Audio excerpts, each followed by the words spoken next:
ونعوذ بالله من شرور أنفسنا ومن سيئات أعمالنا من يهده الله فلا مضل له ومن يضلله فلا هادي له وأشهد أن لا إله إلا الله وحده لا شريك له وأشهد أن محمدا عبده ورسوله أرسله بالهدى ودين الحق ليظهره على الدين كله ولو كره المشركون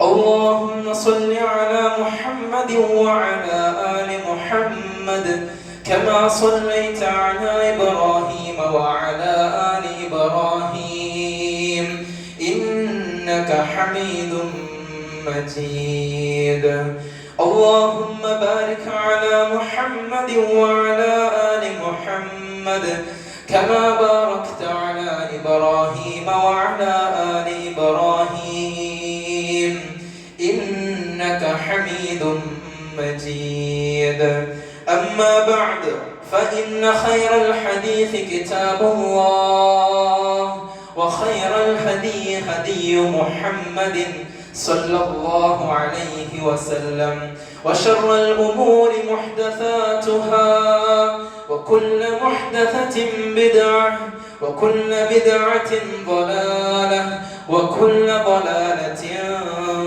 في النار أعوذ بالله من الشيطان الرجيم يا أيها الذين آمنوا اتقوا الله حق تقاته ولا تموتن إلا وأنتم مسلمون يا أيها الذين آمنوا اتقوا الله وقولوا قولا سديدا يصلح لكم أعمالكم ويغفر لكم ذنوبكم ومن يطع الله ورسوله فقد فاز فوزا عظيما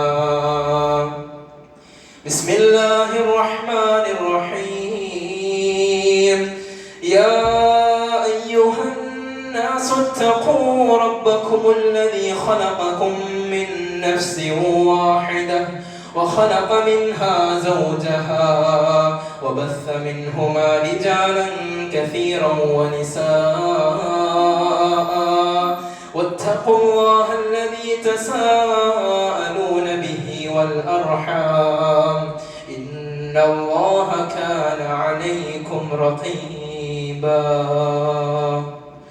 اللهم رب اشرح لي صدري ويسر لي أمري واحلل عقدة من لساني يفقهوا قولي സ്നേഹമുള്ള സത്യവിശ്വാസി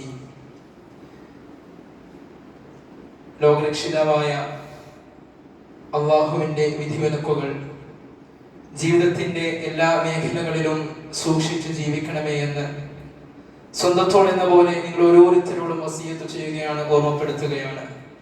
റബ്ബ് അവന്റെ ഉത്തമ അടിമകളിൽ നമ്മെ ഓരോരുത്തരെയും ഉൾപ്പെടുത്തി അനുഗ്രഹിക്കുമാറാകട്ടെ. റസൂൽ സല്ലല്ലാഹു അലൈഹി വസല്ലമയുടെ അവസാനത്തെ ഖുതുബ നമുക്ക് ഓരോരുത്തർക്കും അറിയാവുന്നതാണ്. ഹജ്ജത്തുൽ വിദാഇന്റെ സമയത്ത് അല്ലാഹു സുബ്ഹാനഹു വ തആല മുഖേന റസൂൽ സല്ലല്ലാഹു അലൈഹി വസല്ലമക്ക് ഒരു വഹി ലഭിക്കുകയാണ്.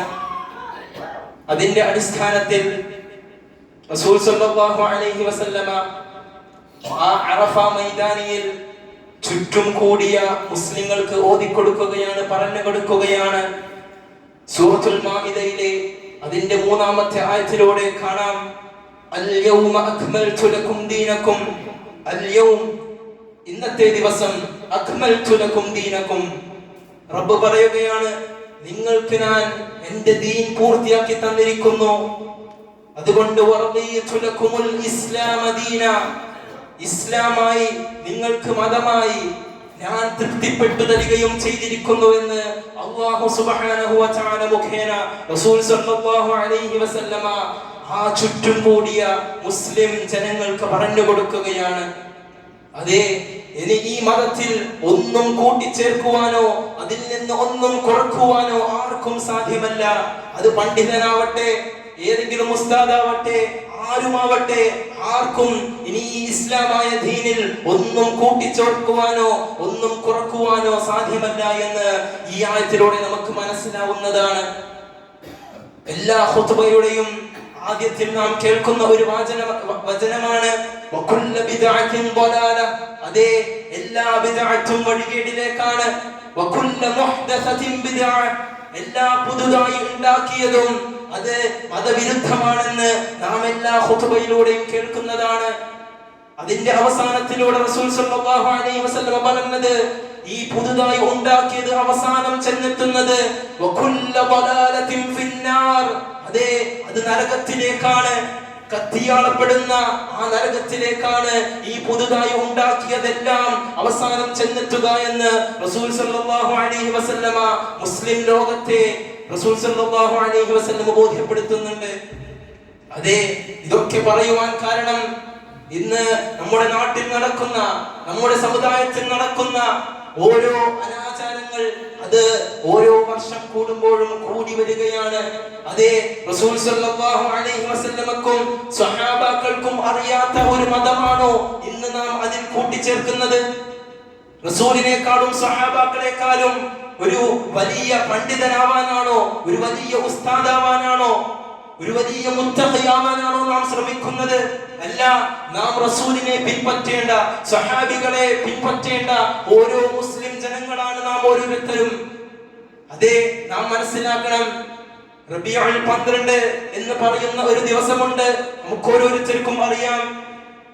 ഹദീസ് പണ്ഡിതന്മാരായ ഓരോ പണ്ഡിതന്മാർക്കിടയിലും ഭിന്നാഭിപ്രായമുള്ള ഒരു തീയതിയാണ് ഈ റബീഉൽ 12, നബിദിനം എന്നുള്ള ഒരു ആഘോഷം. ആ നബിദിനം എപ്പോഴാണെന്ന് ഹദീസ് പണ്ഡിതന്മാർക്കിടയിൽ ഭിന്നാഭിപ്രായമുണ്ട്. ഒരു പണ്ഡിതൻ പറയുകയാണ്, അതെ, റബീഉൽ അവൽ 13-നാണ് നബിദിനം. മറ്റേ പണ്ഡിതൻ പറയുന്നു, അല്ല, റബീഉൽ അവൽ 14-നാണ്. ഇങ്ങനെ 13, 14, 23 തീയതികളിൽ വെച്ച് ഓരോ പണ്ഡിതന്മാരും അഭിപ്രായപ്പെടുന്നുണ്ട്. എന്നാൽ ഇതിൽ നമുക്ക് ഇജ്മാഅായി, ഏകാഭിപ്രായമായി ലഭിക്കുന്നത് അത് റസൂൽ സല്ലല്ലാഹു അലൈഹി വസല്ലമയുടെ വഫാത്താണ്. റസൂൽ സല്ലല്ലാഹു അലൈഹി വസല്ലം മരിക്കുന്ന ദിവസമായി റബീഉൽ അവൽ 12 കൂട്ടിച്ചേർത്തതായി പണ്ഡിതന്മാർക്കിടയിൽ ഭിന്നാഭിപ്രായമില്ല, ഏകാഭിപ്രായമാണ്, ഇജ്മാഅാണ്. റസൂൽ സല്ലല്ലാഹു അലൈഹി വസല്ലം മരിച്ചത് റബീഉൽ അവൽ 12-നാണ്. അതിലാർക്കും ഒരു ഭിന്നാഭിപ്രായമില്ല. എന്നാൽ ജനിച്ച തീയതികളിൽ പണ്ഡിതന്മാർക്കിടയിൽ ഭിന്നാഭിപ്രായമുണ്ട്. നാം ഓർക്കേണ്ടത്, റസൂൽ സല്ലല്ലാഹു അലൈഹി വസല്ലം മരിക്കുന്ന ആ സമയത്ത് ആയിഷ റളിയല്ലാഹു അൻഹയുടെ മടിയിൽ തലവെച്ച് ആ വേദനാജനകമായ ആ ഒരു സമയത്ത് ആയിഷയോട് പറയുകയാണ്, എനിക്ക് വേദനിക്കുന്നു ആയിഷ എന്ന് പറഞ്ഞതിന് ശേഷം മരിക്കുന്ന ആ സമയത്ത് എല്ലാ സ്വഹാബാക്കളും അവിടെ കൂടിച്ചേരുകയാണ്. അതെ, റസൂൽ സല്ലല്ലാഹു അലൈഹി വസല്ലമ അദ്ദേഹം പ്രവാചകനായത് മുതൽ മുസ്ലിം ലോകത്തെ പഠിപ്പിച്ചത്, ഞാൻ പറയുന്നത് നിങ്ങൾ കേൾക്കുക, ഞാൻ വിരോധിക്കുന്നത് നിങ്ങൾ എന്നിൽ നിന്ന് വിട്ട് മാപ്പാക്കി തരിക എന്ന് റസൂൽ സല്ലല്ലാഹു അലൈഹി വസല്ലമ പറയുന്നുണ്ട്. എന്നാൽ നാം ചെയ്യുന്നത് എന്താണ്? റസൂൽ സല്ലല്ലാഹു അലൈഹി വസല്ലമ അല്ലാഹുവിന്റെ ഖുർആനിലൂടെ സൂറത്തുൽ ഹശ്റിലൂടെ നമുക്ക് കാണാം, വമാ ആതാകുമുർ റസൂലു ഫഖുദു. എന്താണോ റസൂൽ സല്ലല്ലാഹു അലൈഹി വസല്ലമ നിങ്ങളോട് കൽപ്പിച്ചത് അത് നിങ്ങൾ സ്വീകരിക്കുക. വമാ നഹാകും അൻഹും ഫന്തഹു. എന്താണ് നിങ്ങളോട് വിരോധിച്ചത് അത് നിങ്ങൾ അതിൽ നിന്ന് പിന്മാറിക്കളയുക എന്ന് അല്ലാഹു സുബ്ഹാനഹു വ തആല സൂറത്തുൽ ഹശ്റിലൂടെ പറയുന്നുണ്ട്. അതുകൊണ്ട് റസൂൽ സല്ലല്ലാഹു അലൈഹി വസല്ലമ കൽപ്പിച്ചത് നമ്മുടെ ജീവിതത്തിലൂടെ കൊണ്ടുവരുവാനാണ്. അദ്ദേഹത്തിന് നബുവത്ത് ലഭിച്ചത് മുതൽ പറഞ്ഞു തുടങ്ങുന്ന ഓരോ കാര്യങ്ങൾ എത്ര പ്രയാസം അനുഭവിച്ചാണ് റസൂൽ സല്ലല്ലാഹു അലൈഹി വസല്ലമ ജീവിച്ചത്. 23 വർഷം അദ്ദേഹത്തിന്റെ പ്രവാചക ജീവിതം അവിടെ മക്കയിലും മദീനയിലും ജീവിച്ചു തീർത്തിട്ടുണ്ട്. അതിനുശേഷം മരിക്കുന്ന ആ സമയത്ത് സ്വഹാബാക്കളൊക്കെ ചുറ്റും കൂടി ആ റസൂൽ സല്ലല്ലാഹു അലൈഹി വസല്ലം മരിച്ചതിന് ശേഷം ഇനി ആരാണ് നമുക്ക് ഉള്ളത് എന്ന് പറഞ്ഞ് ഉമർ റളിയല്ലാഹു അൻഹു കടന്നു വരികയാണ്. ഇല്ല, റസൂൽ സല്ലല്ലാഹു അലൈഹി വസല്ലം മരിച്ചിട്ടില്ല, മുഹമ്മദ് നബി മരിച്ചിട്ടില്ല. അങ്ങനെ പറയുന്നവന്റെ നാവ് ഞാൻ അരിഞ്ഞെടുക്കുമെന്ന് ഉമർ റളിയല്ലാഹു അൻഹു വന്ന് പറയുകയാണ്. അപ്പോൾ അവിടെ സമാധാനപ്പെടുത്തുന്നത് അബൂബക്കർ റളിയല്ലാഹു അൻഹു ആണ്. ഖുർആനിന്റെ ഒരു ആയത്ത് ഓതിക്കൊടുക്കുകയാണ്. അപ്പോൾ ഉമർ റളിയല്ലാഹു അൻഹുവിന് മനസ്സിലായി, അതേ നമ്മുടെ പ്രവാചകനായ മുഹമ്മദ് നബി സല്ലല്ലാഹു അലൈഹി വസല്ലം മരിച്ചിരിക്കുന്നു. ഇതിന് ഏകാഭിപ്രായക്കാരാണ് ഓരോ ഹദീസ് പണ്ഡിതന്മാരും.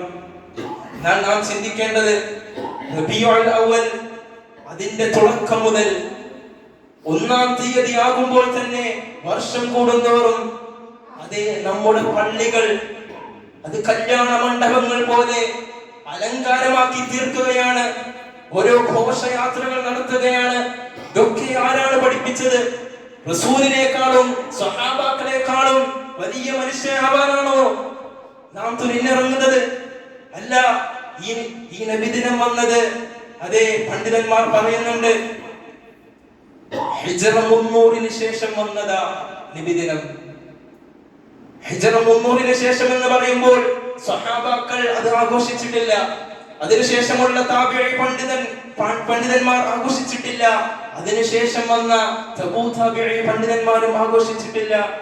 പിന്നെ അതിനുശേഷം നമ്മുടെ ലോകത്ത് ജീവിച്ചു പോകുന്ന ബുഖാരി, മുസ്ലിം, അതിനുശേഷം ജീവിച്ച ഇമാമിയങ്ങൾ, ഇമാം മാലിക്, ഷാഫിഈ, ഹംബലി, ഇവരൊന്നും ഈ ഒരു ആഘോഷം ആഘോഷിച്ചിട്ടില്ല. നമുക്ക് ഗ്രന്ഥങ്ങൾ എടുത്താൽ കാണാവുന്നതാണ്. പിന്നെ ആരാണ് ഇത് കൊണ്ടുവന്നത്? അതേ ഹിജ്റ 300 ശേഷം അത് ഫാത്തിമിയാക്കളിൽ നിന്നും ഷിയാക്കളിൽ നിന്നും വന്നതാണ്. പിന്നീട് അതിനുശേഷം ഹിജ്റ 563 ആയപ്പോൾ ഈജിപ്ത് എന്ന പ്രദേശത്തുള്ള ഒരു രാജാവ്, മുദഫർ രാജാവ്, അദ്ദേഹം ആദ്യം ഒരു ക്രിസ്ത്യാനിയായിരുന്നു.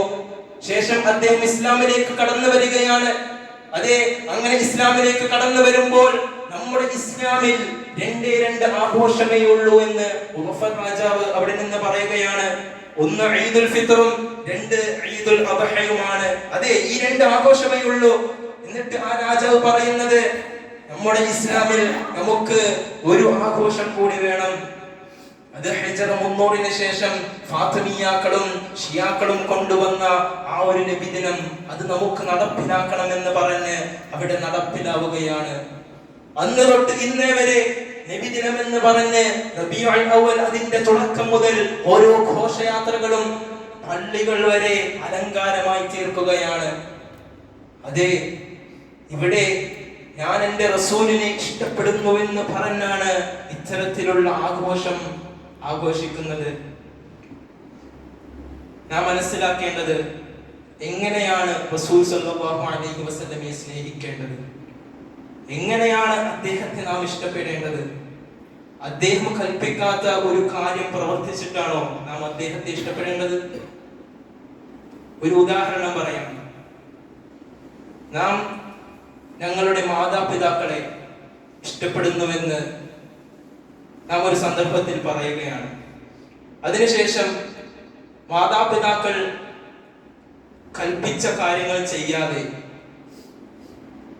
നിരോധിച്ച കാര്യങ്ങൾ ചെയ്തുകൊണ്ട് വീട്ടിൽ വന്ന് അവന്റെ ഉമ്മാനോടും അവന്റെ ഉപ്പാനോടും അവൻ പറയുമോ, ഉമ്മ ഞാൻ നിങ്ങളെ ഇഷ്ടപ്പെടുന്നുവെന്ന്? ഇല്ല.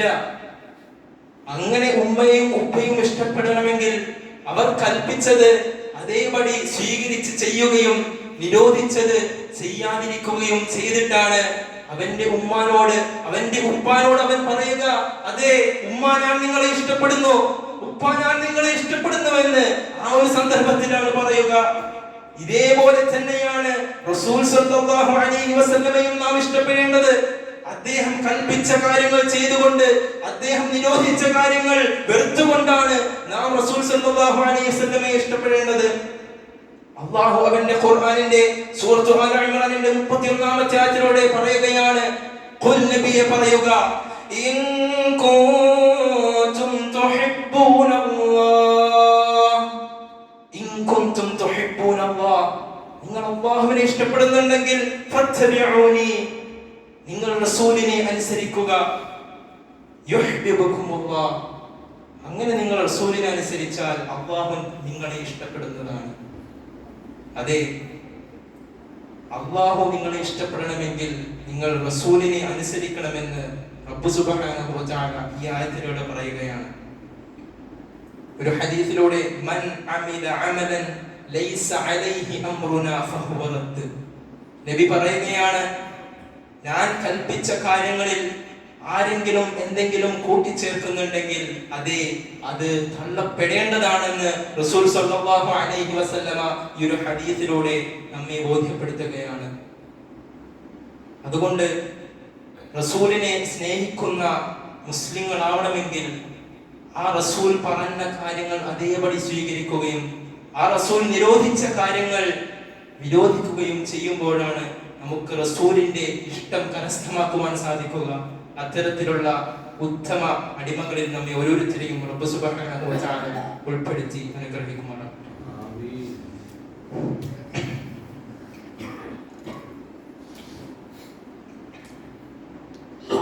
ബിസ്മില്ലാഹിർ റഹ്മാനിർ റഹീം.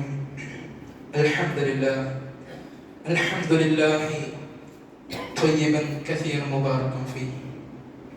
സല്ലല്ലാഹു അലാ മുഹമ്മദിൻ വഅലാ ആലിഹി വസഹ്ബിഹി അജ്മഈൻ. അമ്മാ ബഅദ്.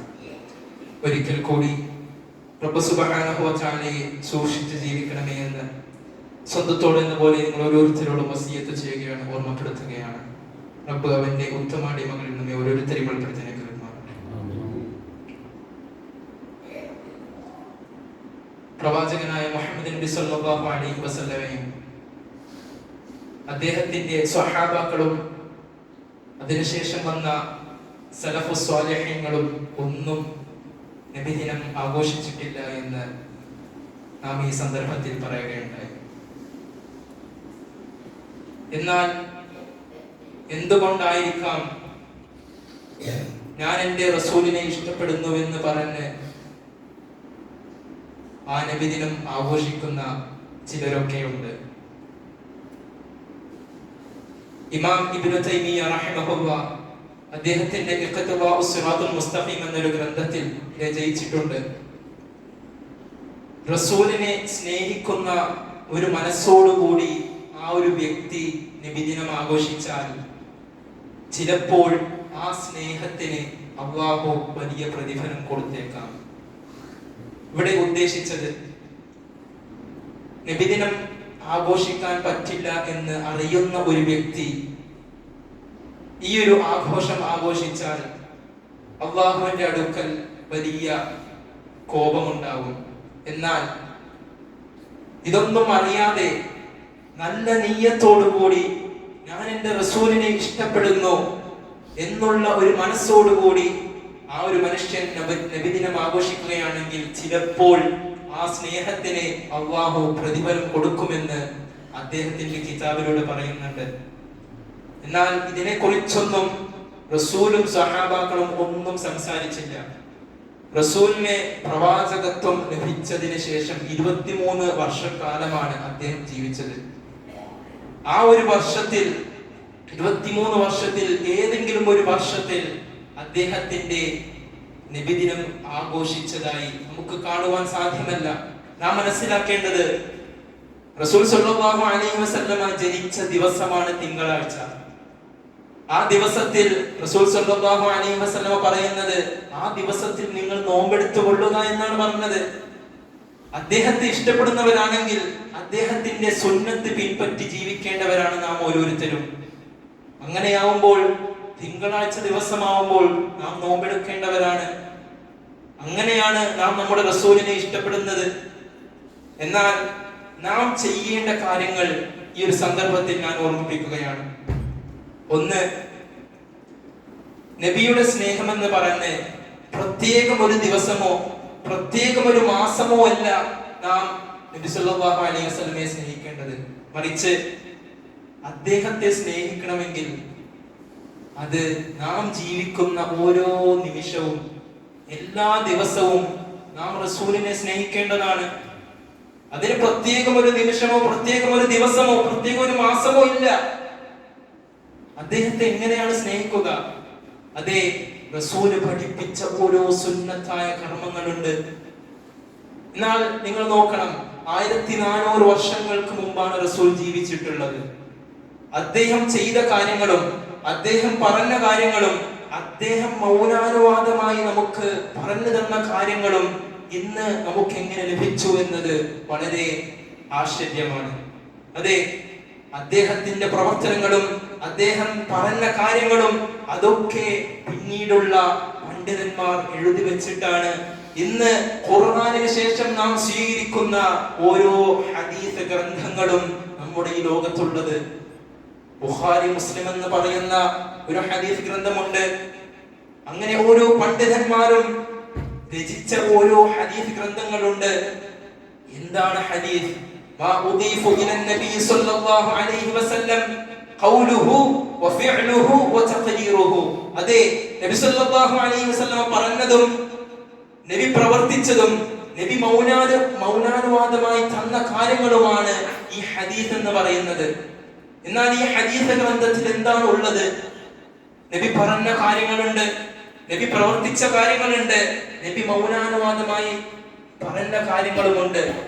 മൗനാനുവാദമായി പറഞ്ഞ കാര്യം ഏതാണെന്ന് വെച്ചാൽ, ഒരിക്കൽ ഒരു സ്വഹാബ റസൂൽ സല്ലല്ലാഹു അലൈഹി വസല്ലമയോട് ചോദിച്ചു, അല്ലയോ റസൂലേ, ഈ ഉടുമ്പിനെ തിന്നുന്നത് കുഴപ്പമുണ്ടോ എന്ന് റസൂലിനോട് ചോദിച്ചു. റസൂൽ പറഞ്ഞു, എനിക്ക് ഇഷ്ടമല്ല, പക്ഷേ അത് കഴിക്കുന്നതിന് കുഴപ്പമില്ല, ഹലാലാണ്. റസൂൽ കഴിച്ചിട്ടില്ല, പക്ഷേ അത് മുസ്ലിങ്ങൾക്ക് കഴിക്കാമെന്ന്, അത് ഹലാലാണെന്ന് റസൂൽ സല്ലല്ലാഹു അലൈഹി വസല്ലം പറഞ്ഞു. ഇതാണ് മൗനാനുവാദം. പറഞ്ഞ കാര്യങ്ങൾ ധാരാളമുണ്ട്, പ്രവർത്തിച്ച കാര്യങ്ങൾ അത് നമസ്കാരം. നബി സല്ലല്ലാഹു അലൈഹി വസല്ലം പറഞ്ഞു, സ്വല്ലു കമാ റഅയ്തുമൂനി ഉസല്ലി. ഞാൻ എങ്ങനെയാണ് നമസ്കരിക്കുന്നത് അത് നോക്കി നിങ്ങൾ അതേപടി നമസ്കരിക്കുക എന്ന് റസൂൽ സല്ലല്ലാഹു അലൈഹി വസല്ലം പറഞ്ഞിട്ടുണ്ട്. ഇതാണ് ഹദീസ്. എന്നാൽ ഈ കാര്യങ്ങൾ അത് പ്രവർത്തിക്കുന്നതിന് കൂലിയുണ്ട്, പ്രവർത്തിച്ചിട്ടില്ലെങ്കിൽ കുഴപ്പവുമില്ല എന്ന് ഉള്ളതിന്റെ ഒരു കാര്യമാണ് സുന്നത്ത് എന്ന് പറയുന്നത്. അതാണ് സുന്നത്ത്. നബി സല്ലല്ലാഹു അലൈഹി വസല്ലം പറഞ്ഞതും പ്രവർത്തിച്ചതും മൗനാനുവാദമായി പറഞ്ഞ കാര്യങ്ങളുമാണ് സുന്നത്ത് എന്നുള്ളത്. എന്നാൽ ഈ സുന്നത്ത് അത് നമ്മുടെ ജീവിതത്തിലൂടെ നാം കൊണ്ടുവരുമ്പോഴാണ് റസൂലിന്റെ സ്നേഹം നമുക്ക് കരസ്ഥമാക്കുവാൻ സാധിക്കുക. അത് വർഷത്തിലുള്ള എല്ലാ ദിവസവും ചെയ്യുമ്പോൾ നമുക്ക് റസൂലിന്റെ ഇഷ്ടം കരസ്ഥമാക്കുവാൻ സാധിക്കുന്നതാണ്. രണ്ടാമതായി നാം ചെയ്യേണ്ടത് സ്വലാത്ത് കൂടുതലായി അധികരിപ്പിക്കുക എന്നുള്ളതാണ്. ഖുർആനിന്റെ സൂറത്തുൽ അഹ്സാബിന്റെ അവസാനത്തിലൂടെ റബ്ബ് പറയുന്നുണ്ട്, ഇന്നല്ലാഹ വ മലായികതഹു യുസല്ലൂന അലൻ നബി.